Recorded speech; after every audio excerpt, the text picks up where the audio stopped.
សួស្តីបងប្អូនទាំងអស់គ្នាថ្ងៃនេះគឺម្ហូបងាយៗមកដល់ទៀតហើយបងប្អូនណាប្រហែលថ្ងៃនេះដោយសារតែខ្ញុំកូនរវល់ពេកណាមួយមើលកូនផងមើលអីផងហើយរវល់ការងារផ្សេងទៀតច្រើនណាបងប្អូនហើយក៏អត់បានធ្វើវីដេអូវែងសម្រាប់បងប្អូនមើលដើម្បីទស្សនានោះដែរថ្ងៃនេះបានត្រីប្រាមកហើយនឹងស្ពៃចង្កឹះនិយាយចំម្ហូបងាយៗទេថ្ងៃហ្នឹងអត់ពិបាកទេគ្រាន់តែបងប្អូនមើលក្នុងវីដេអូទៅបងប្អូនក៏ដឹងហើយក៏ឆាប់យល់ដែរសម្រាប់មុខម្ហូបខ្ញុំថ្ងៃនេះគឺថាត្រូវចិត្តអ្នកម្ដាយខ្ញុំបើសម្រាប់ប្តីខ្ញុំគឺគាត់មិនសូវជាចំណូលប៉ុន្តែបងប្អូនព្រោះថារឿងស្ងោស្ពៃស្ងោអីគាត់ថាគាត់ណាយអីចឹងណាតែបើសម្រាប់ខ្ញុំដាំស្លរឿងស្ពៃស្ងោស្ពៃអីហ្នឹងគឺខ្ញុំអត់បានធ្វើអីរាល់ថ្ងៃទេបងប្អូនគ្រាន់តែយូរធ្វើម្ដងចឹងណាតែដោយសារតម្រូវចិត្តអ្នកម្ដាយចឹងហើយទៅក៏ធ្វើសម្រាប់គាត់តែម្ដងទៅនិយាយចំទៅមិនមែនធ្វើទៅសម្រាប់អ្នកម្ដាយខ្ញុំនោះទេគឺតម្រូវញ៉ាំមួយគ្រួសារតែម្ដងព្រោះថា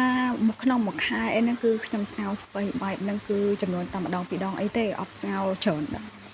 ដងឯណាបងប្អូនតែមុខម្ហូបដែលខ្ញុំធ្វើជាប្រចាំតែម្ដងគឺសម្លក់អញ្ចឹងណាបងប្អូននិយាយចាំទៅអាបន្លែខៀវហ្នឹងគឺតម្រូវឲ្យសម្រាប់អ្នកកូនខ្ចីដូចខ្ញុំអញ្ចឹងហើយសម្រាប់ម៉ាក់ដែលគាត់អត់ចេះធ្វើម្ហូបចេះធ្វើអីគឺគាត់អាចមើលវីដេអូនេះបានណាព្រោះថាងាយទេបងប្អូនគ្រាន់តែមានស្ពៃមកមានត្រីហើយបងប្អូនដាក់តាស្ករអំបិលប៊ីចេងម្រេចបន្តិចទៅគឺរួចរាល់ហើយបងប្អូនហើយងាយស្រួលហើយវាអាចនឹងលឿនរហ័សតោះចិត្តចឹងណាបងប្អូនហើយបើសម្រាប់គ្រួសារខ្ញុំផ្ទាល់តែម្ដងទោះបីស្ងោស្ពៃខ្មៅឬក៏ស្ពៃចង្កឹះឬក៏ស្ពៃអីនិយាយចាំឲ្យតែពាក្យថាស្ពៃទៅដែលគាត់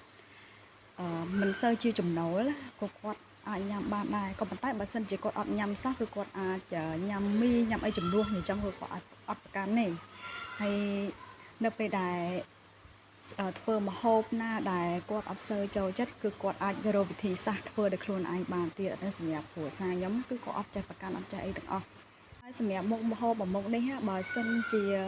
ខ្ញុំស្ងោហើយគ្រួសារខ្ញុំគាត់អត់ញ៉ាំគឺខ្ញុំអាចធ្វើទៅជាឆាជាអីវិញអានឹងគឺ